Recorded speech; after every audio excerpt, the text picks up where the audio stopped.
Welcome to the Money Maven Project Podcast. If you're here to learn how to obtain freedom over your time and money through real estate investing, you're in the right place. Create the life you want by living with intention and becoming a maven in mindset, money, and real estate. Now, here's your host, Justin Monk. Hey, this is Justin Monk with the Money Maven Project Podcast. I am super excited. I'm excited about all of our guests, but particularly excited about this conversation. We have Jason Drees on with us tonight. And I'm particularly excited about this because I always like to talk about mindset and the power of your mind to either help you succeed or to also hold you back. So I'm looking forward to this. Jason, welcome. Can you just kind of give us a little bit of background, how you got into the coaching world and what your experience is? Yeah, thanks, Justin. It's nice to be here. And I've been coaching professionally since 2013. And I got into coaching because I read Rich Dad, Poor Dad in 2003, and that was the game changer for me, reading Rich Dad, Poor Dad.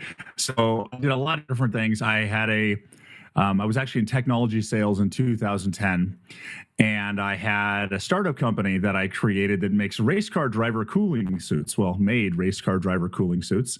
And I hired a Tony Robbins coach at that time. And because I'd listened to some of his programs and somebody reached out and offered me a free session. I took the session. It was really powerful. I signed up for coaching.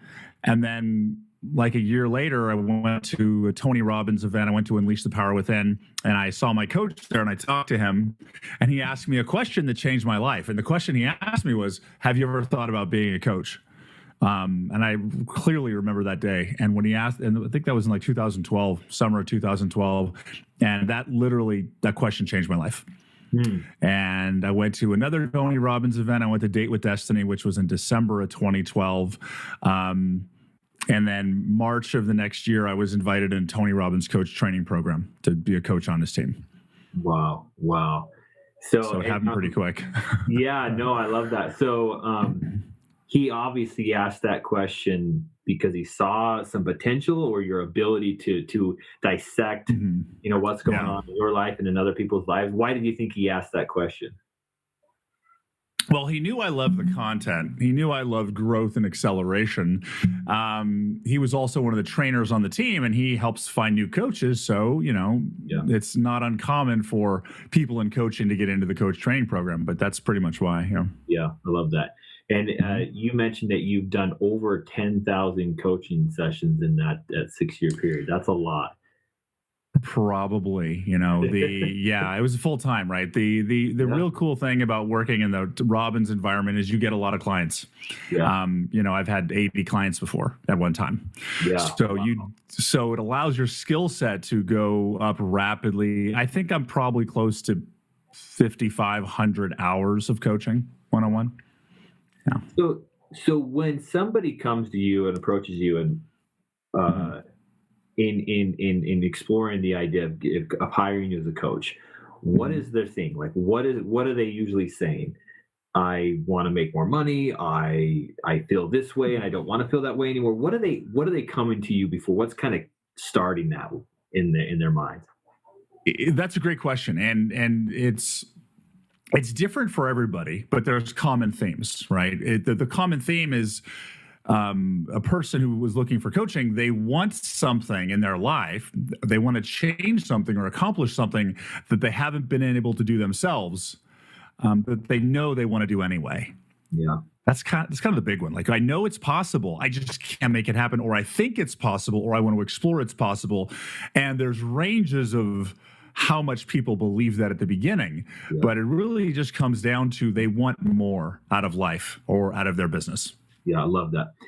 So as you dissect these and over these 10,000 sessions, what is the most common issue, or what is the most common thing that's holding people back? Well, it all comes down to mindset. Is usually their mindset is not in alignment with the target. That's the simplest way to do it. So and it shows up in different ways. why they're not getting what they want. But for the most part, it's as simple as their mindset is not in alignment with the target, and they're not really sure how to get there. Okay. So when you break that down, their mindset is not in line with the target. Give us an example of kind of a real world example of what you mean by that. Yeah. So the way, and my coaching style has evolved tremendously over the past 7 years from the Robbins model I started in. But the simplest way to think about it is there's the mindset, there's the person that you are, right? Who you are right now, right? And who you are is based on your experience and your training and your expectations and your social conditioning and all of that stuff. And then there's the strategies that you think to get the actions to get what you want, right? There's this thing you want, whatever your target is, you want to get it. And the thing that people don't realize is that the strategies that we're able to think of, create, and execute are contained and therefore limited to the mindset we're operating from. I love that. And the challenge, though, is human nature. We all know that to get the cash and prizes, right? We want the goodie at the end. The way to get that, we know it's a strategy. We know it. We know there's an action. So we end up spending our time chasing action over and over and over again. And then we look at mentors and see and try what they do. But if we're in a mindset that's not in alignment with the target, it'll never happen. Yeah. No, I love that. So I love the word that you use there, contained. It's almost like our conditioning. So to whatever point in our life, we have boxed ourselves into a certain way of thinking and belief of what we're capable of. And we will see, we know it's possible because we see others doing it, right? Especially in the social media world, we see other people, whatever it is, losing weight or, winning in real estate. We know it's possible, but sometimes no matter how many books we read or how much, not coaching, but how much of the content we consume, we're still interpreting it based on that contained mindset or belief process. And so we sometimes still can't see it, even though it's right there. We know we can't see it. Out there, we still can't see it. And so how do you approach that? How do you help them break out of that? Well, let me give you another reference example first. The most common one is one of the biggest ones that most misalignments people have is around money. That's the big one, right? And I can show you how we address it in a second. But you have a person who wants to make a lot of money, or they want to replace their day job or create more wealth. But their past experience about money, the way they feel about money is negative. Yeah. If I say rich people are blank, what word pops up, right? Yeah. Do you say they're loving, kind people? No, we're socially conditioned to think rich people are greedy, right? And then I actually did a call in my Mindset Academy the other day. I was like, okay, well, if you want more money, we don't make money, right? Do you have a printing press? I don't. The way we get money is from other people. Right? All money comes from someone else. So if you want to make more money, you have to receive more money. And are you willing to receive more money? And you say that, and half the people that hear that go, oh, well, I'm not worthy, and all this other stuff goes. So you'll have the focus and dedication and commitment towards the target, but part of their mindset is misaligned so that they are not worthy or not aligned with actually receiving the results. So it'll never happen. Yeah, I love that. So, So when somebody has these limiting beliefs, they're contained in whatever mindset they have. How do you? I mean, you obviously have skills in asking the right questions to identify those. And once you've identified them, what do you do to break that? Because it's almost like we have this programming, like it's a computer program in our brain. If we're just going to keep running the same thing over and over and over. How do you break out of that cycle? Yeah, well, you have to think differently, right? And you have to shift your mindset. And the simplest way to understand mindset. And the thing that you want to understand is that, I'm sure there's been times in your life, Justin, where you were working on something and you didn't know what to do. And all of a sudden one day you woke up and you're like, oh, wow, I know exactly what to do, right? Yeah, for sure. What actually happened overnight or somewhere, your mindset shifted into alignment with the target. Because when your mindset is in alignment with the target, you will instantly and automatically know what to do. Boom. Yeah. Right. If you are a real estate investor who's got 3 properties, like, exactly how to manage 3 because you're version 3 mindset. Right. So what happens is we don't know that our mindset is misaligned and we're taking action. But the thing that we don't realize is that we can feel the misalignment. All right. So when you're thinking about your target, maybe I'm doing real estate investing or new property or whatever it is. When you're thinking about your target or working on your target, if you feel a negative emotion, your mindset is not in alignment. If you feel a positive emotion, your mindset is in alignment. So doubt, insecurity, fear, anxiety, depression, and depending on the intensity of that emotion determines the degree of match or mismatch. So, and I've actually radically changed my coaching style in the past 6 months where we don't even mess with limiting beliefs anymore, because limiting beliefs occur at the subject level. Like the subject is money or time management, or I don't know how to, or there's risk investing or whatever, right? And that happens at the subject level, and that's a piece of your mindset. I like to think of it as the micro level, right? And the micro level. Now you can, and every coaching style I've seen focuses on the micro level. Let's shift your beliefs around money and give you a new idea. I don't do that anymore because there's a much better way. Is what we don't realize is that your limiting beliefs are contained in all of you, which I call your frame. Yeah. Okay. And if you shift your frame, you shift your limiting beliefs automatically. If you shift your limiting beliefs, you don't necessarily shift your frame. Okay. So this is pretty awesome. This is pretty profound. So if somebody has, let's just say somebody has a goal, okay? They say, I'm going to buy X amount of properties this year, or earn X amount of money, or lose X amount, whatever it is their goal is. You're saying that if the thought about that goal is producing negative emotions, then there's a misalignment. Okay, that's what I'm understanding. So once somebody identifies, okay, I feel negative about this for some reason. Now what are my next steps to as you say, try to shift that frame? Because we don't want to just, if it's about money, we don't want to say, well, here's how to have positive thoughts about money and these goals. It sounds like it's more whole. It's a whole picture. So how do we start to chisel away at that?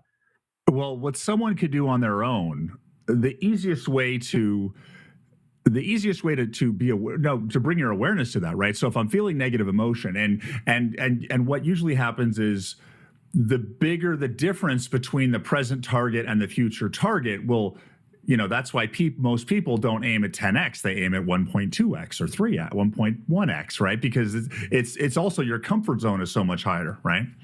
But the simplest way to think about the mindset is that it's the perspective you're looking at it from. So from your present perspective, okay, this year I want to buy 5 properties. Last year I bought my first one. Right now, I've got cash in my pipeline where I think I can buy 2, but I want to do 5, but I just don't know how. Yeah. Right. So there's that unknown there, and that unknown creates doubt, and that doubt creates misalignment. But the thing that they don't realize is that goal from, let's just say, for example, January 1, that January 1 goal to get 5 properties is being created from your January 1 mindset. Yeah. Which doesn't know how to do it. Now, your June 30th mindset, which could be mindset version 3, 4, or 5, will know how. Yeah. Right. Yeah. So what people can do themselves is like, how could they look at it differently? Like, and the simplest way to do that is to imagine, what would your mentor do? Or what would another person do? Because if you ask what another person would do, you can actually start to view it from a different perspective, which is actually a different mindset. That'll actually start to create movement. I like that. And so maybe it's a matter of just breaking that goal of 5 down to something that is it as easy as just breaking that goal down into smaller bits so that you're not having those negative emotions when you try and think of the next steps and the next ability, or well, it's a little, that's the way I used to do it, right? Like I used to go, okay, what's your goal for the year? You want 10, you want to do 10, 5 properties. How many offers do you have to put out to get one? How many do you have to look at to make an offer? Okay, so 10 to 1 and 5 to 1. How much time? And here's how much time you need to get 10 properties, right? So that's one way to do it, right? But the thing is, that's viewing it from your present mindset. From today. It's not taking into account growth and expansion over the course of the year. Mm-hmm. Sorry, go ahead. So that's what I call the known. I call that known, right? You know what to do. Like, what do you do? Like, okay, well, I could do 5 properties this year. I know how to do it. Let's do that. That's known. Yeah. What you don't know how to do is to do 20. Even though you know 20 is possible somehow. Yeah. Yeah. That's unknown, right? Known, unknown. Yeah. And so as how do we venture into that unknown without, because I'm a believer in setting big goals. I mean, I got the 10X flag behind me, right? So you set goals, and I've noticed that has helped my mind think at a different level, and I start getting more creative about how to get to these goals. It definitely helps me process a little bit, but I do know that I do realize that sometimes that does create that negative emotion, because some days when I'm not feeling my best, I'm like, some days like that goal's stupid, like there's no way. And I get these negative emotions around it. So for me, sometimes it helps me. Okay, well, I know that this process repeated over time gets me to the destination. So I just focus on the day-to-day process that I know will eventually get me to the next property, and then eventually all of the properties. But and that helps a little bit, but it's still like the day-to-day battle of the negative self-talk can be a challenge still. And so, and I'm sure you see that all the time. I mean, the negative self-talk that we have, I'm sure it no matter how good you are at setting goals and, having positive attitude and no negativity allowed in your, in your office space and all that, it still creeps in. So how do we recognize that, and how do we avoid that? So negative self-talk is something else. It's also a misalignment, right? And I don't know if you're familiar with like Tony Robbins content, and I talk about that because that's how I was trained, and that's where I started. When I was a Tony Robbins coach, I would beat people with a stick. Come on, go, and you run really fast, right? And that works to a certain extent. I don't do that anymore at all, because if you're pushing it through resistance, it means there's misalignment. If you're feeling procrastination, there's misalignment. If there's self-judgment or negative self-talk, there's misalignment there. Yeah. So what the unfortunate part about self-talk and self-judgment and negativity, it's really just different levels of misalignment. Right? Self-talk really comes from misalignment with yourself and who you are and doing your best and perfectionism and things like that. And depending on your personality style, it shows up in different ways. But the thing we want to understand is that, when we feel misalignment, it really should be like the most transformative thing I can tell you is that when you feel misalignment and self negative talk or self-judgment or whatever, instead of trying to push your way through it with force or contain it, you want to start thinking in terms of that negative self-talk is indication that you have access to a higher level mindset. Okay. It's basically telling you this mindset is old. You need to move into the new one. Okay. So like if you're experiencing the self-doubt, you're in a perspective of self-talk, right? It's not you. You're not a human being. You're an infinite human being, right? Like you're in and having an experience of it. Yeah. So when you start to think about it that way, I'm having an emotional experience of it because of the mindset and perspective I'm in. Yeah. Right. So I help people shift out of that extremely quickly in literally moments. And the way you start to do that is you start to take ownership. Sometimes it's very easy to think we're victims to our emotions, but we're not. You can change anything inside you if you take ownership of it. Yeah, very, very true. And I'm sorry, the way to get away from the self-talk or the self-judgment is to look what's causing it, because within it is the reason that it's there. Yeah. So what are some common things that are causing that for people? They don't believe it's possible. They failed when they were 15 years old, and there was something replicate, right? Or I went really big, or like, hey, this is a true example. Like when I was in 8th grade and everybody was signing our yearbooks, and I'm going to high school and I'm like, this is so cool. I felt so amazing. And I'm like, I was totally myself all year. And I get home that summer break and I check my yearbook, and like half the people wrote in my yearbooks, "You're weird or strange." And I'm like, what? That sucks. I'm not weird or strange. And literally I started shaping myself externally so that I got a different reaction out of other people. Yeah. And I carried that pattern for 20 years, and we end up with this self-judgment because there's a misalignment in our core with who we really are. Yeah. And when you're not in self-acceptance of who you are, you then seek it externally. Yeah.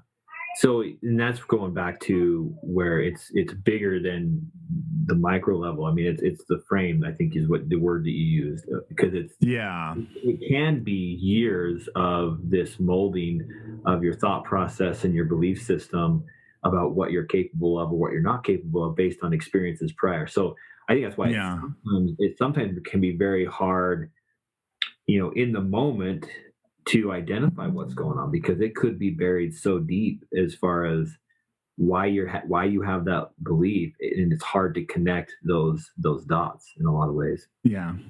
Well, it's hard to coach a team. It's hard to coach when you're playing the game, right? If you're playing basketball, if you're on the court with 10 other guys, how can you coach the team at the same time? You can't. And it's hard to see it when you're in it. Even as a professional coach who lives and breathes this stuff like all day long, I still get stuck sometimes. And the real big breakthrough that I've had recently, within the past, 3 months, 6 months, because in case you haven't noticed, the world is changing at an accelerated rate right now, right? And we have access to what I like to think is higher levels of awareness. Whether it's higher level consciousness, I don't know. But I just know that I can get myself to a place of peace and calm and other clients faster than ever before. And when you take ownership of you, wherever those misalignments are, you can actually align them much faster. Because the old coaching way is I would go to the subject and knock all the pieces around this belief and all the pieces here and all the pieces here. Now you shift the frame and it literally shifts everything. Yeah. So we have the ability to get over a negative pattern that's been blocking a person for 20 years in like minutes. That's impressive. Yeah. So it's funny because like I've even noticed, and I believe myself to be a very positive thinker. I try and avoid negative, speaking, negative thoughts, all of that. And like you said, I'm really good at identifying it in other people, but sometimes less effective in identifying it in myself. Because when I do it, it's like, it's normal. It doesn't stand out as much as when somebody else is saying it. Yeah. And what I've discovered and this is, I'm kind of personal now, but what I've discovered is that even though on the upper and outer levels of my being, I guess, I am a very positive, motivated person. Very optimistic, and I believe in setting big goals and getting after things that way. But I've recently realized that actually deep down there's still some negative self-talk going on. There's still some limiting beliefs, And it's just been out over the last 60 days where I've become more self-aware of what's going on, and it's become more available to me because I continue to push myself and set goals and spend a lot of time just analyzing, okay, well, what's going on? Why am I feeling this way? Paying more attention to my emotions, and it's I've identified, okay, there's still some things I got to fix or address to really start to fully believe that I can do what I'm setting out to do. And how do you help people just start to recognize that? How do you help people be more mindful? And I'm sure you've got questions or whatever, but how do you help them start what's going on? Well, my approach is typically an educational approach, and a lot of my actual coaching comes out as teaching, and that's why I'm kind of shifting more and more to group programs versus one-on-one coaching, because the teaching I do can go across a lot of people. The thing to understand is that there's certain concepts that once you understand them, you start to understand why we work the way we work, right? And sometimes the emotion we're feeling is based on something we're focusing on misalignment. Sometimes the emotion we're feeling is literally because the weather is that way. And sometimes the emotion we're feeling is because we're picking up the negative feelings of somebody else. Right? Whether you like it or not, we're all empathic, right? You've been in a stoplight and somebody's looking at you, right? We're all connected at levels we don't understand.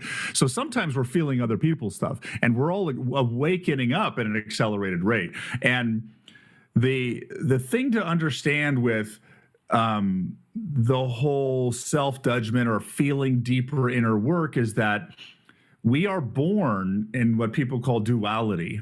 Right, we're born into duality. So it's the human nature, meaning you have a brain that processes and competes and wants to win and has an ego and has a mammalian survival mechanism to keep you alive, right? And then you also have a heart that has the power to love any person on the planet unconditionally.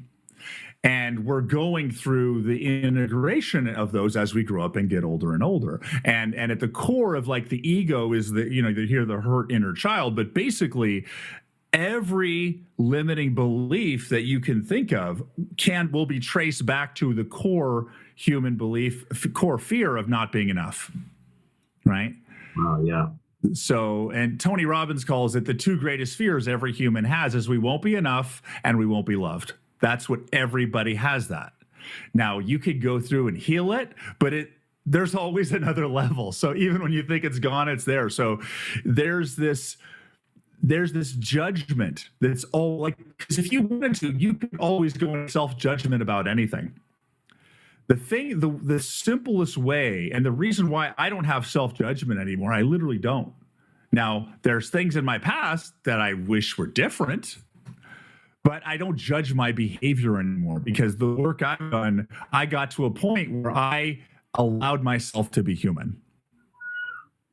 And core human journey is one of trial and error. We're not robots. We don't have a manual.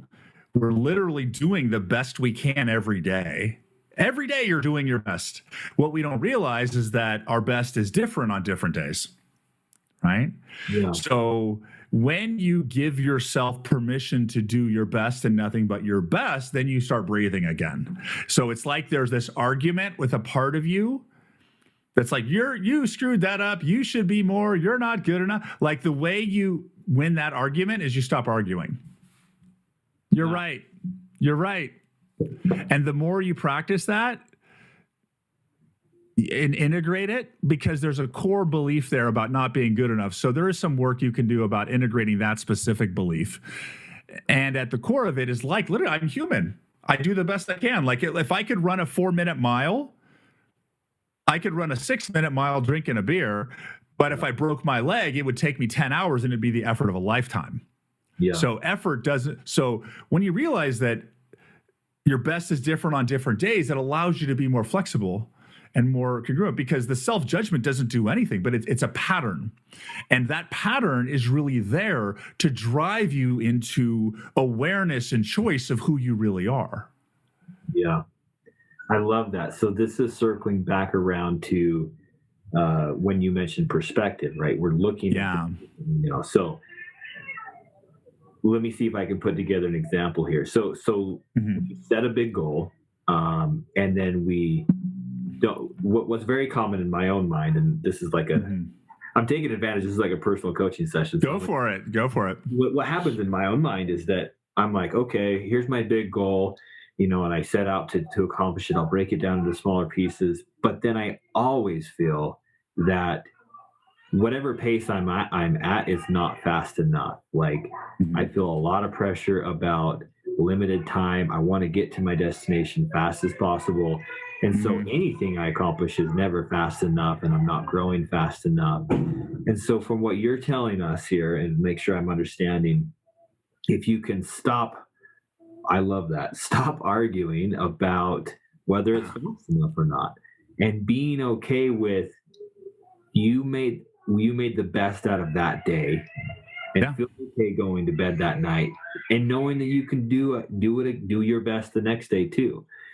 If you can change that perspective, it sounds like that is the beginning of liberating yourself from this, this kind of a spiral, and feeling better, hopefully less negative self-talk, and start. I'm assuming that the better you get at that, it eventually, maybe it takes more, but it eventually will start to reprogram your brain and started to shift that again, circling back to the whole frame. Hopefully it starts to change the programming, the character that you have in your mind.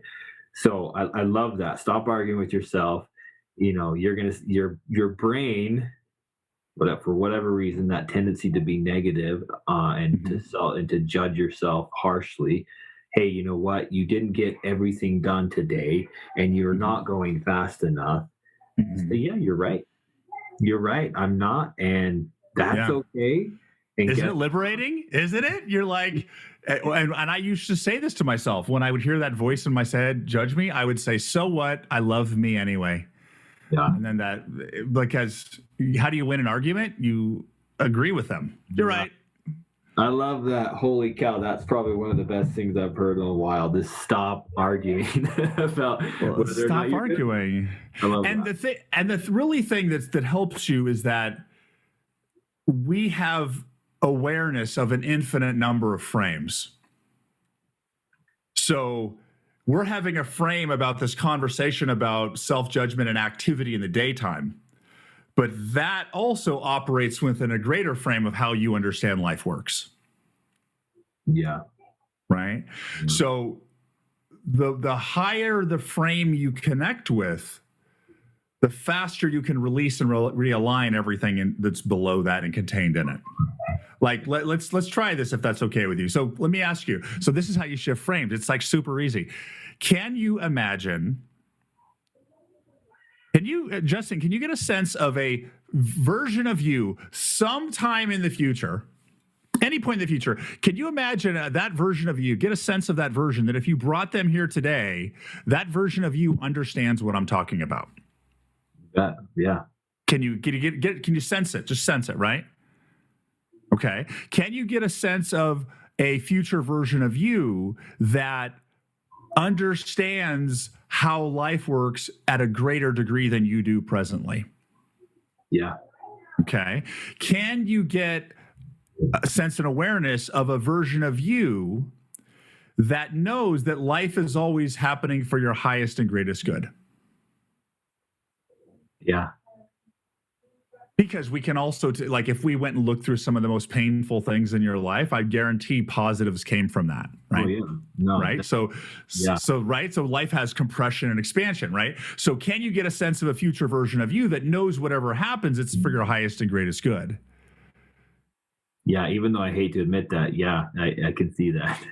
Yeah, so there's a part of you that doesn't want to believe it, but there's a part of you that does. And can you get a sense of a future version of you that has made peace with and integrated the part of you that didn't want to believe that? Oh, yeah. Yeah. And can you get a sense of a future version of you that knows that we're all doing the best we can in life, so there's really no wrong we can do? Yeah.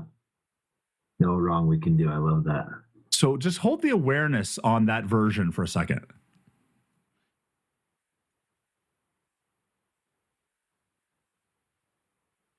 How does that make you feel from doing that? It's pretty peaceful, actually. I like it.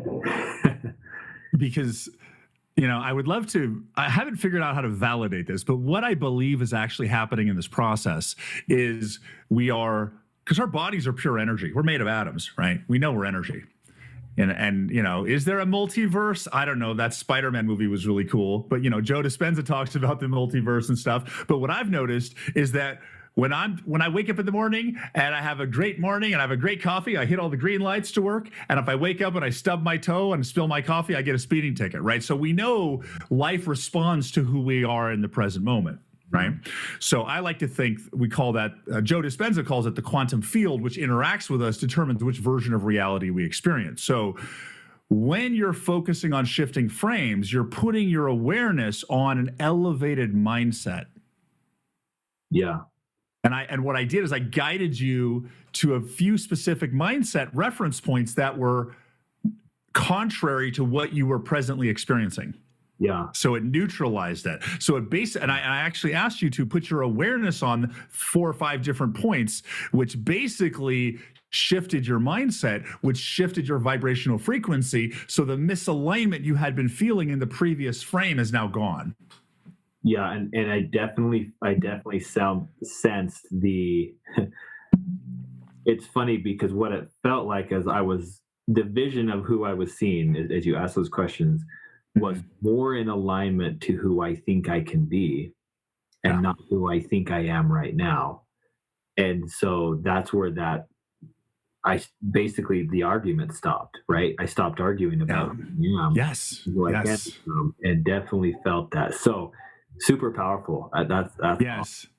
And that other perspective that we were previously talking about may have been focusing on self-improvement because it felt there's something wrong with him. Yeah. So self-improve, like I would encourage you to never try to improve yourself ever again. And here's why, okay? Because you see those people, I got to improve myself every single day. Like if I say I'm going to improve myself every single day for the next 5 years, simply stating that implies that there's an elevated version of you that's not there yet. Yeah. So if you say I need to improve myself, the elevated version of you can never show up. That is a good way to look at it. Because that's a frame, right? If you're operating from a frame of like, I got to improve, that means you're operating from a disempowered frame or a broken frame. So what life is really about now, it's less about improving who you are. It's more about discovering more of what you already are. Okay, I like that. Yeah. So because it's very easy to get to be in misalignment because we know we have this potential and we often will judge ourselves harshly saying, well, I'm not there yet, or whatever the vision is, right? And so that may be where some of that angst or that negativity can come from. But if we focus more on, we are that future thing now, we're just discovering what that is. Am I interpreting that correctly? Well, yeah, like you have unique gifts, talents, and a path in life. The way you 10x life is you become the real you and you follow your own unique path. Most people, and the other thing that you asked me earlier is like, what's the biggest problem most people have in coaching? One of the biggest problems is most people don't aim high enough. They're usually aiming too low. Yeah. So the three questions I ask people to get them to that 10x space, because I 10x my business last year and I'm teaching everybody how I did it. So the first question is like, what do I want? Oh, I want 5 properties this year. Okay. But the problem with that question though, is that question is based on past reference, right? Yeah. So then we ask, okay, you got to start there. What do I want? 5 properties. Then I'll say, what's possible? Oh, well, maybe 15, 20, right? So that question is based on external reference and what you see other people do. So then we asked the question, what's impossible this year? That would be a lot of fun. Yeah. And when you ask that question, it's an internal reference. It's usually gut instinct or intuition. And when you ask people this question, they come up with this idea and they start smiling like, I'm going to do 300 houses. How? I don't know. 300 doors. I don't know, but I'm going to do it because their intuition's telling them that that's their path. And it may not be known, but it's in the unknown. And the unknown is how you get to 10X. And the thing about unknown is like, you're literally one phone call away from 10Xing your life. One phone call. Because it's literally a new idea, a new opportunity, or a new connection. That's it. One of those three things, and you go boom, like that. But most of us aren't even open to that possibility because we're here trying to make our 5 properties work, and we're trying to figure out how to get a 6 because we think we have to figure out the solution. Yeah. And we're not looking for something jumping up because we don't think it's possible because we're in a limited frame. Yeah, I love that. I love that. And so if we can accept that we're capable of it and we are the person that we need to be to accomplish that goal, I think it's easier for us to give ourselves the time, like to say it's okay for us to take a while in this journey, right? I mean, and to not, because I get probably my biggest source of negativity is that I just don't feel like it's happening fast enough. And I have to step back, like this is a journey. There to get to the top of this mountain, I have to take every step, and it's just going to take a minute. And ultimately, the true value, and maybe we spin off into this idea. If obviously, if you agree with it, maybe not, maybe you challenge it. But I believe that journey from where I'm at to the top of the mountain is ultimately where the value is. Like the changes and the person that I become, let me rephrase that, not the person I become, but what I learn about who I am. Is the most important thing in getting to my destination. When I'm at 500 doors or whatever, that will be great. But ultimately the person that I have learned to become, or I've learned what I've learned about myself in getting there, and then what I can then take that knowledge and understanding and what I can then do with it to help others and to help the world and to change, hopefully, the lives of a lot of people, that's ultimately where the best value is. So talk to us about how to appreciate, it's a tricky question. So how to appreciate the journey and the process, but not being content, with not pushing and not striving for more. Does that make sense? Because I don't want to say, some people will say, well, the joy is in the journey, so don't be such a weirdo about pushing hard and hustling and getting up early and all that stuff. Okay, it's easier said than when somebody says that to you, you're like, screw you, right? The big challenge with rushing is that rushing has resistance in it. Rushing specifically is resistance to the present moment. I know because I rushed for years and years and years, and I was an achiever. I was so wound up in my previous coaching organization. I was a Looney Tune doing like 30 minutes of incantations every day. I can do it. I can do it. I can do it. Like I was a nut. And I was so living in the future that I missed the present. Because and then I'm trying to be present on the weekends with my family. And I was just like, it's impossible because I was living in this achiever future. So resistance, like rushing is resistance to the process or resistance to the present moment, right? And the thing is, there's a concept here that I want to talk about first, because you say there's a journey to the top of you have to take every step to the top of the mountain. You absolutely do. I call that there's a process of life. Life works. Now, this has been the biggest game-changing concept for me to understand, is that, and the way I had this conversation in my head is I remember in 7th grade science class when they told me my body was made of atoms. And I remember them saying, an atom is a little nucleus and an electron, right? It looks like a little planet with a moon. And it doesn't look solid to me. And then they told me that atoms are 99.9999% free space. Remember that? Remember that, right? So the amount of physical matter in our universe is 0.0001% is actually physical. That's scientifically proven. What does that mean? I don't know. My desk is hard. My head feels hard. Like, am I a holographic projection? I don't know. What I do know is that the more I believe I am, the more I can do. So what I like to think of myself as an infinite being. Because one thing I've noticed, and I just passed level 47. Some people call them years. I call them levels. I level up. So I hit level 47 I hit level 47 2 months ago, and I'm looking in the mirror and go, wait a second. There's a part of me that for the past 4 decades, I look in the mirror, feels exactly the same. So I know a part of me doesn't age. I know a part of me is internal. And I really love the scientific idea of vibration frequency. A lot of people like law of attraction. I don't like the word law of attraction because when I hear that, it's like sit under a tree with your hand out, right? Okay. The thing we don't realize is that when you get in the right frame, in the right mindset, you will start thinking new ideas and thoughts and emotions and have desires and take action. Because if we wanted instant manifestation, we'd stay in heaven. We came down here for the process, right? So it's to choose, align, have action, design, create. So the groundbreaking perspective is that if you are in a mindset where it will happen, it will happen. It is like the law of the universe, right? We live in an attraction-based universe, right? So if you are a match to it, it will happen. Like when you know how to do stuff, like I know how to get this property or do this, like you know how to do it, you figure it out, right? The problem is when we are going bigger, we're not in that state of certainty.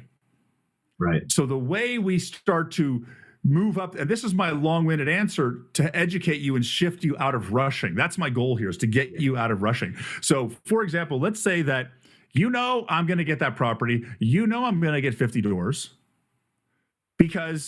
or 500 doors because I'm not that old and I'm not going to stop until I do. And either I'm going to figure it out or I'm going to manifest it or whatever, right? You can believe that it's going to happen. And once you believe it's going to happen, it's going to happen. A lot of times we get into rushing because we're in resistance and we think it's not going to happen. But the way I like to think about this is, let's say you just ordered this new Tesla, and it's got it's a self-driving Tesla with a hot tub in the back, right? So you can literally sit in a hot tub while a car drives you around, right? How cool is that? And you're super excited. You place the order, and it's got a 12-month delivery time. Now, while you may be excited to get it, you know that there's a process. Yeah. So are you going to be calling them up saying, where's it at? Where's it at? Where's that? Or are you going to be like checking the hot tub, the build pictures they send you of where it's at along the way? Are you going to be curious about the process of where it's going? Because when you get curious about the process, that focuses you on the process or the steps up here. And that's how we start to move faster. Because if you have resistance to part of the process, how are you ever going to get through the process if you're resisting it? Because the present is part of the process. Yeah. So you're saying that what I'm interpreting here is that if our listeners are feeling that pressure of time and feeling like they've got to rush and just that angst of the time that it's taking, you're saying that could be or is coming from more of a belief that they don't think they can do it and that they're not able to get there. Is that what I'm understanding?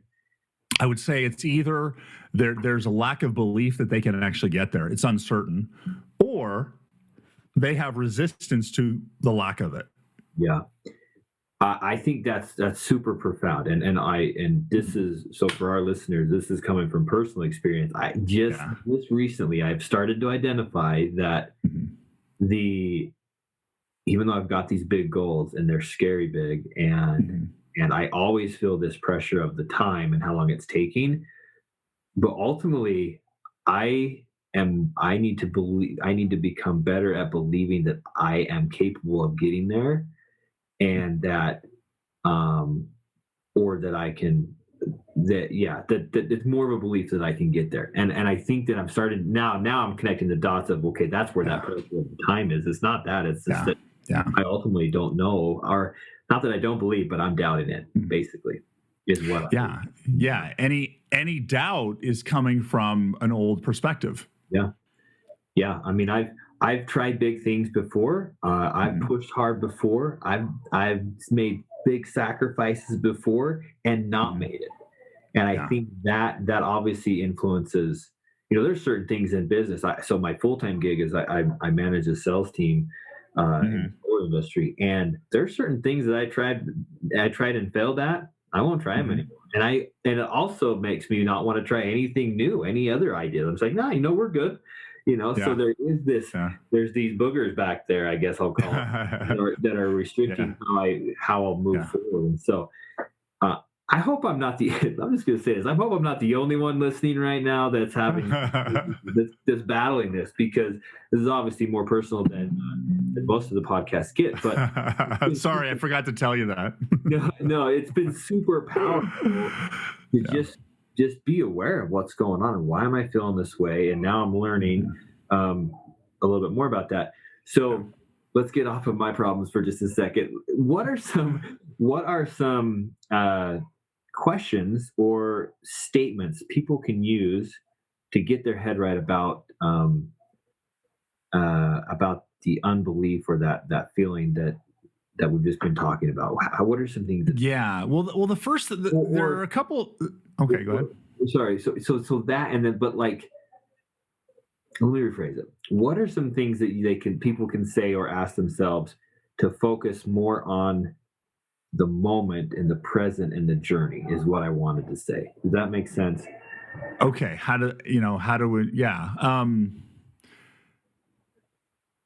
Well, I think I had a question, then you changed it on me, threw me off. So how to enjoy the process? Well, I think the way to enjoy the process is because what I found is that resistance slows it down. Right. Yeah. And the way you get through it faster is to uncover and deal with the resistance. Right. Then make peace with it. And because in this moment, it is what it is. You could put whatever adjective you want on top of what your bank account, your partner, your body, your nose, your elbow, your freckles, whatever. Like, it doesn't matter. It is what it is. So you can judge it or let it be. And that's where so it's like, you've got to get accepting it for how it is, gets you balanced so you can move forward. But in the rushing, there's a resistance there. But the problem with rushing is it's pushing forward. And anytime you're pushing and rushing, there's resistance there that you're pushing through, which puts you into a disempowered mindset, which puts you into a disempowered frame, which tells the quantum field to give me a resistance-based reality instead of the infinite one based on my pure potential. Yeah. And the best thing, and if we look at it from like a law of attraction point of view, right? Because I don't know if you know Les Brown, right? Les Brown, the public speaker, said, the easiest thing I ever did in my life was make $1 million. And he said, the hardest thing I ever did was believe I could. Yeah. Right? Because whatever you get in alignment with, that will happen. Right? And I like to use money because it's a good example. It's an easy example that a lot of people can relate to. It's like, for example, if you had a person who is, say they're poor, you can imagine a person who's poor is in a state of wanting money. They want more money. And they're rushing to get more money. But wanting is actually the lack of it. Right? So wanting money is having the lack of money. So wanting that big result is the lack of it. And life in the quantum field responds to your present state, not your future state. So a person who is poor and wanting money is telling life and the universe, hey, I want more experiences of being broke with no money. Yeah. So we end up creating the same limitations over and over again. So one of the most challenging things to do financially is to get out of scarcity, because the reality is your present moment right now is the result of everything you've done prior to this moment. And you could be in a mindset alignment, in a frame of a higher level financial abundance, but not be experiencing it yet because you're still in the process of life delivering it to you. Yeah. So shifting from money is a great example, because we, at some point in almost everybody's life, they experience some lack of or shortage of money, right? Maybe in your childhood as a family, maybe that was an issue. Or maybe when you first get married and you go out on your own, you're like, holy crap, we're broke, or whatever. And so it's a very natural thing, or it happens to almost everybody. And that sets the frame to where it always feels like there's this shortage. And that's why focusing on your limiting beliefs about money in the frame that created that doesn't make any difference. So how do you just like all of a sudden go from scarcity mindset to abundance mindset around money when you know what's in your bank account? Well, the first thing I like to do is take it to the highest level of awareness I can. Like I'm an infinite being on a journey of life. Do I believe it's my destiny to be broke for it? No, this is my path of growth. I have as much worthiness, ability as everyone else on the planet. The only reason I don't have money is because I have been living out of alignment with it.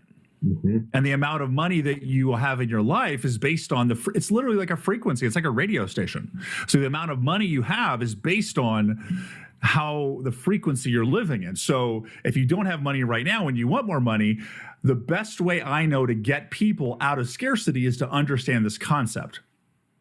Now, you could believe that concept for yourself. If you don't, I would suggest try it out for 30 days. And if you have 30 days, it doesn't work, go back to believing the old thing. But this is attraction based. If you put yourself in the mindset, you'll start thinking differently and stuff will start to show up. And because literally, you're one phone call away from a life-changing deal or a new job, like one phone call, one.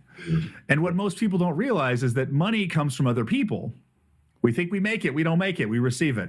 So if you want more money, you're going to have to interact with more people or other people differently than you do now. Yeah. Right? It's almost like we let that shortage of money define us, right? And instead of saying, well, no, I like your approach of we'll go to the higher view. Okay. Yeah. I'm this being, I'm an infinite being. However you want to describe that. And money has really no bearing on who I am. I happen to need some money to do some things that I want to do, but it has no bearing on who I am.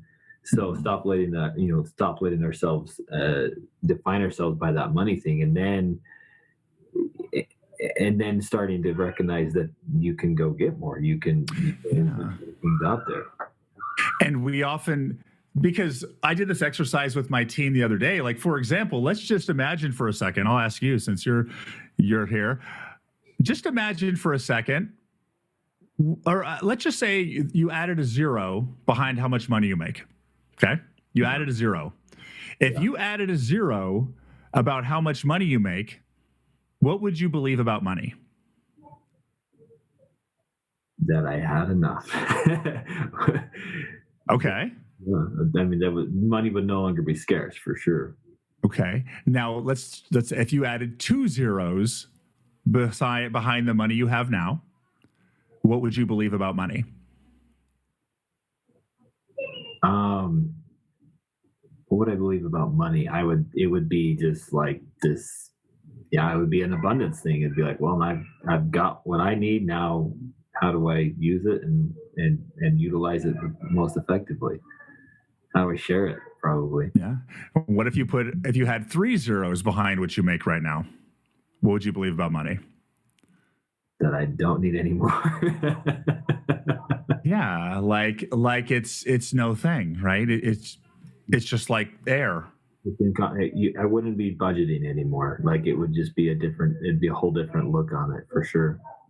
And right there, you just said, I'm budgeting now, because budgeting is coming from a frame where there isn't enough. Yeah, that I might run out.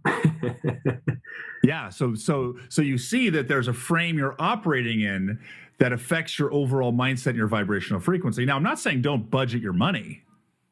I'm not saying don't save money. I'm saying do those same strategies or from a different perspective. So if instead of saving money because you don't want to run out, save it because you like watching it grow. Yeah. Budget it because I like to be strategic on how I use it. Yeah. Right. So there's no scarcity there. Yeah.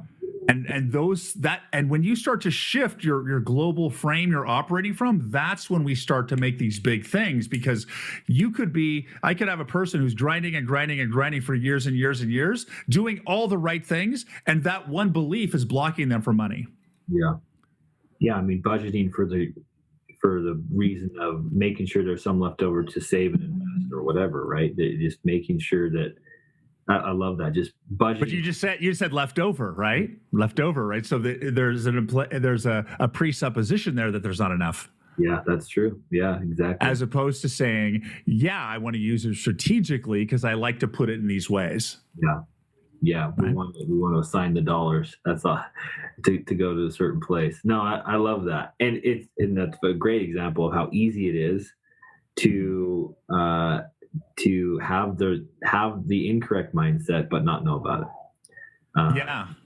Yeah. And that's where coaching comes in, because like a coach can see that. And I'm getting really good at picking up on those things, because the simplest way to think about it is that I picked up on that because I'm watching you go through a thought process. Yeah. And the perspective I'm having this conversation is you're unlimited in every way, and infinite and limited in every way. So any thought that has limitation or scarcity in it is limiting you. And keep in mind that this entire conversation may not have any impact on what do you do differently. Like, you may do tomorrow the exact same thing you were going to do before we talked, because you still may have the same actions. You got to, do the dishes still. And so, but what this conversation does is this conversation shifts the global frame you operate from. And when you do that, you start thinking differently. You start seeing different opportunities. And 10x is 10x revenue growth? Is that a possibility? Well, if you grew up on a street where everybody 10x, you 10x too. But most of us are conditioned otherwise. So, getting back to what we do when we help people with coaching, the number one thing I want to help people do when they first meet me or my coaches is to get them blank. Yeah. Because anything can happen in the next moment, but 98% of the population is going to repeat what they just did, given a 1 to 3% variance. Yeah. No, I think that's important. And I think you made the analogy of like a coach or sports earlier on, where, you on the sideline, you can see your client's brain essentially, and he might have the ball going down the court, but he can't see, the opponent down here doing this, but you can, right? And so no matter how good we think we are and how much we understand, the self-help books and all the coaching that's in the books and stuff, there is one limitation that we will always have, and that's visibility and being able to step out of our shoes and seeing exactly what's going on in relation to everything else. And so I'm a big believer in coaching for sure. And I think it's just, even if it's just somebody else that's aware and you can have a conversation with, sometimes can help. So, definitely believe in the idea of having somebody that can help put some visibility to your blind spots, I guess. Yeah. And since I've shifted the coaching style this way, this is basically how I live my life. This is everything that I'm teaching. I try it on myself. That's where I got it. And all my coaching I did in the past, I would focus on the subject level. Hey, what's another way? Let's get around that beliefs around money, or your beliefs about cold calling or whatever, knocking on doors. So I don't do that anymore. Ever since I've shift frame, and I've been doing this for probably the past year or so, like if you interviewed 75% of the clients in my community over the past year, 75% of them last year was the best year of their life. Wow. Now, there's people right now who are struggling and broke and sick, and there are people who are thriving like crazy, because your internal reality creates your external reality. Yeah. Not the other way.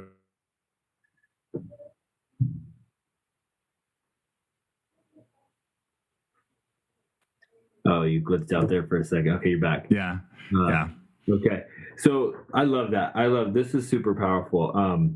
A couple of quick questions here. Well, they may not be quick because they're deep topics. When somebody is setting goals, what are some guidelines that you give them to make sure that they set them correctly, I guess? What are some guidelines around setting goals that you can provide? So this is a question much better suited for somebody like Brandon Turner, who's a goal-setting machine. But I really don't set goals at all for myself. And so I like to go back to the concept of known and unknown. Okay, known and unknown. So, and let me give you this in an example. Okay, so let's say you've got a real estate investor, and they want, their goal is to get 10 grand a year in passive income, so they can quit their day job. Yeah. And they're starting out right now. That's their goal. And they know, they read the books, they need $200 a door, they need 50 doors, right? And from right now, their known plan, like, okay, I could probably get 1 this year, maybe 2 next year. But basically, I could map out a plan right now to get 50 doors in 5 to 7 years. Okay? That's what I can do from my present mindset today. Yeah. Now, that person also knows it's physically possible to generate $10,000 in monthly passive income in 5 to 7 months. They just don't know how. Yeah. Right? They just don't know how. What we do know is that the way to jump from that known to unknown, the 10x target, the way it happens is a new idea, a new connection, or a new opportunity. It's one of those things. So what I tell people for goal setting is set your goals in the known as best you can. And if you want to be like, okay, I want to do like in the known, take that goal and map it out by the end date and break it down quarterly. Yeah. But when you're going unknown, don't do that. Because when you're going unknown, you want to dial into gut instinct or intuition. And that's where the questions come up. It's like, okay, well, I know worst case scenario, I'm going to hit my target in 5 years, but I know that I'm going to get an accelerated unknown jump at some point. I just don't know when. Yeah. It may be a real estate business. It may be an ice cream cone truck business. I don't care, because I'm actually after more money, more time, and more freedom. I don't care if it's houses or not, right? Yeah. So that's why sometimes goals can close you. If you're looking only real estate, you could see new opportunities that could give you that goal. So what I like to do is say, okay, well, what do you want? What is possible and what is impossible?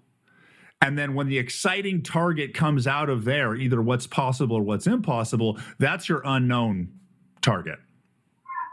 Yeah. And then what you do is you make a decision. Yeah, I'm going to hit that because I'm shifting into a frame where it's going to happen. Now, it may happen this year, in 6 months. I'll take it in 2 years. I don't care, but it's going to happen. I just don't know when. Yeah. And I'm going to look for the next steps to take. And the way to see the next steps is to start from step 1 today and not look at the top of the hill backwards.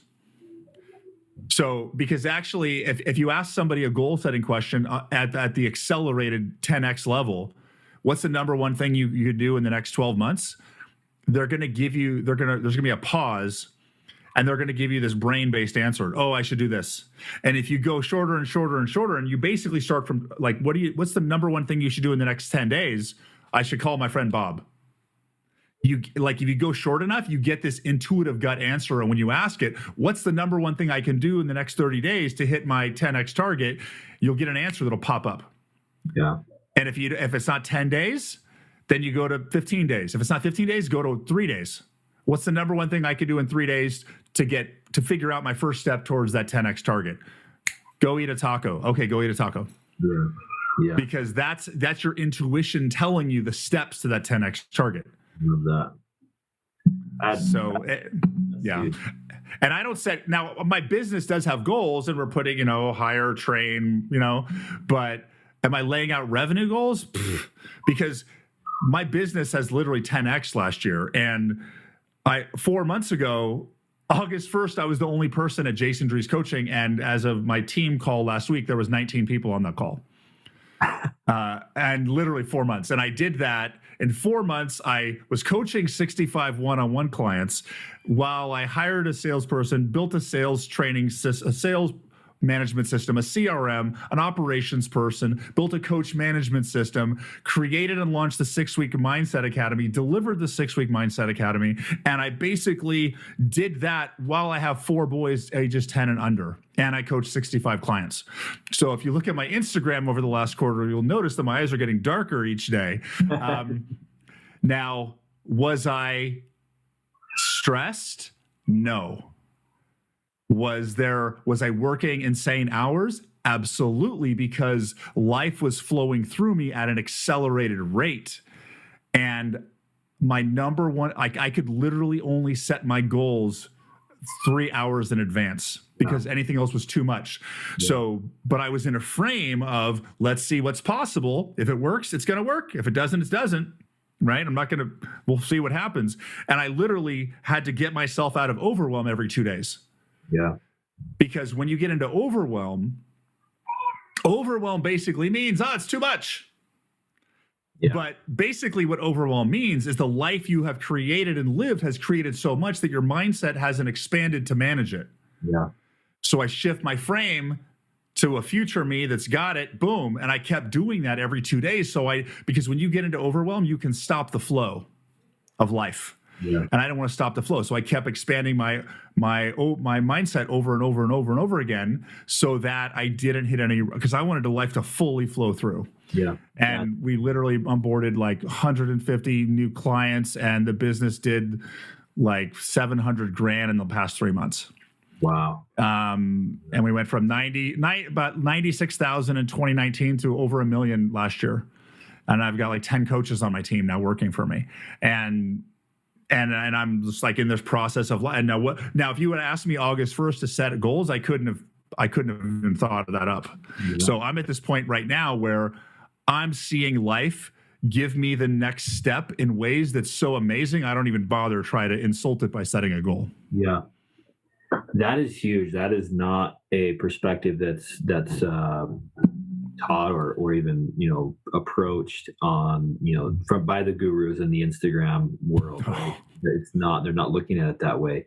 And you use some words in there that I'm going to have to watch this again, but the word flow, the word flow came, and I love that because there is, when you're aligned and you're thinking in the correct manner and, you have the right perspective, it flows. Like it just goes. There's no resistance, even though you're technically not going any faster or approaching that big goal any faster than any other time, but it's just you're flowing towards it. And that ultimately, and like you said, you weren't stressed out. You became overwhelmed and addressed it, but there wasn't a stress or a negative energy of it, which we can all learn a lot from that. Yeah, because I wasn't in resistance to it, right? Yeah. It was a lot, but I basically got, part of the process is like trusting life. Yeah. Do you trust life? Is life on your side? Yeah. And when you let go, that's when it starts to flow. I love that. You mentioned you have 4 boys. I've got 4 kids also, 2 girls, 2 boys. Okay. What is something that you are doing as you raise them to start to hopefully mold, their minds into a mind that's going to be able to have the right frame, have the right perspective, and be in alignment with their lives? What are you teaching them, or what characteristics or what tactics are you trying to get them to kind of incorporate into their life? Well, that's a good question. My boys are aged 3 to 10. And at this age, most of them can't understand everything I'm talking about. Right. So I am very blessed with my wife and she's taught me so much about kids and parents, and because she has a master's degree in early childhood development and she knows so much about kids.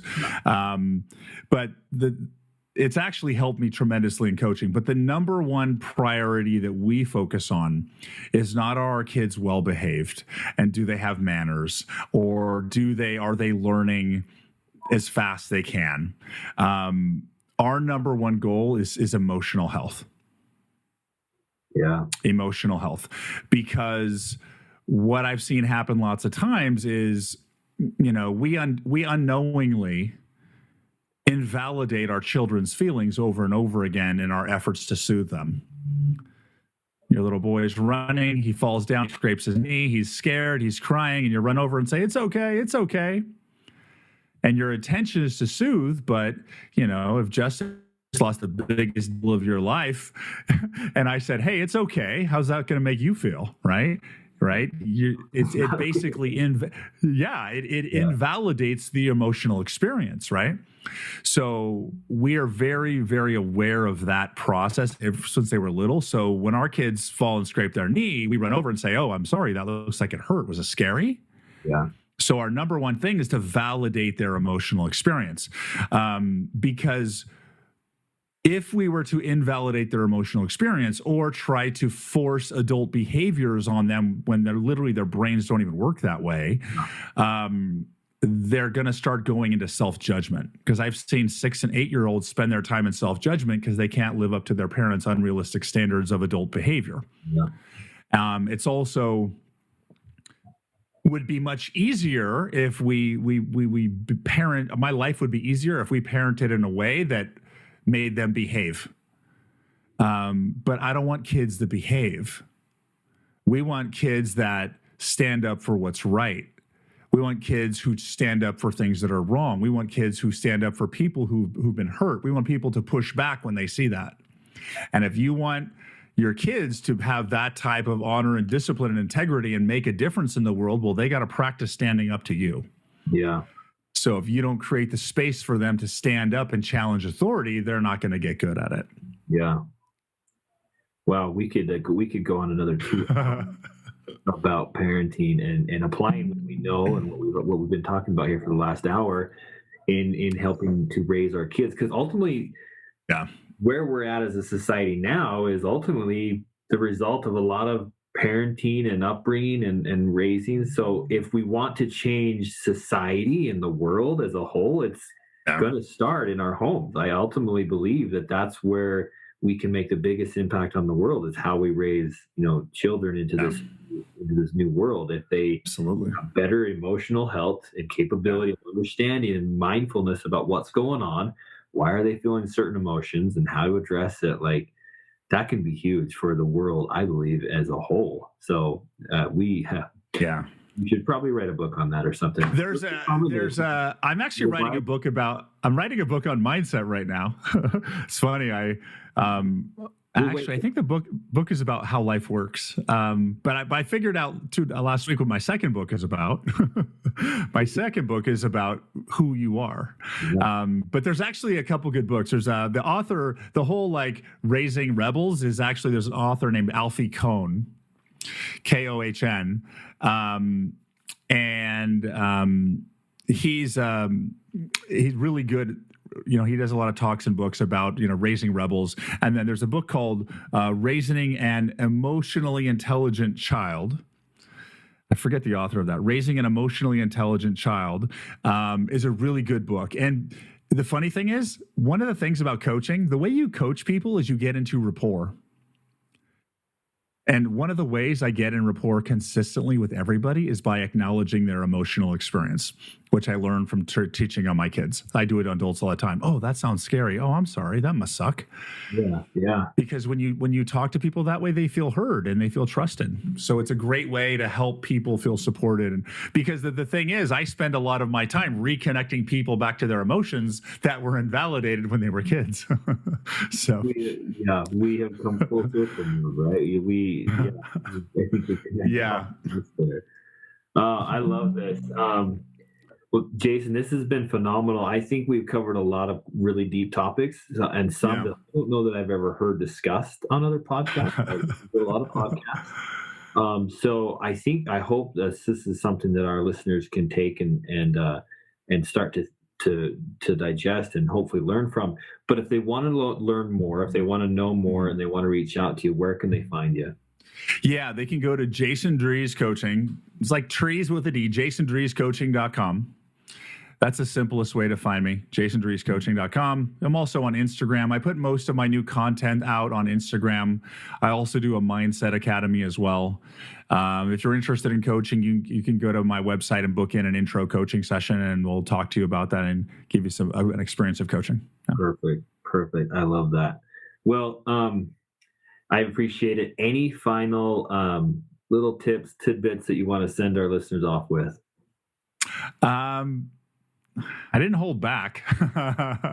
No. So the best thing if you want to change your life, here's what you do. Every day when you wake up, put your feet on the bed, say, I take full ownership of my life and everything in it. Love that. I take full ownership of my life and everything in it. You do that, you can start making changes. Awesome. Thank you, Jason. This has been awesome. Great conversation, Justin. Thanks for the invite. Thanks for listening to the Money Maven Project Podcast. A true maven shares knowledge with others, so be sure to share this podcast and leave a review. Thanks so much, and until next time, live life with intention.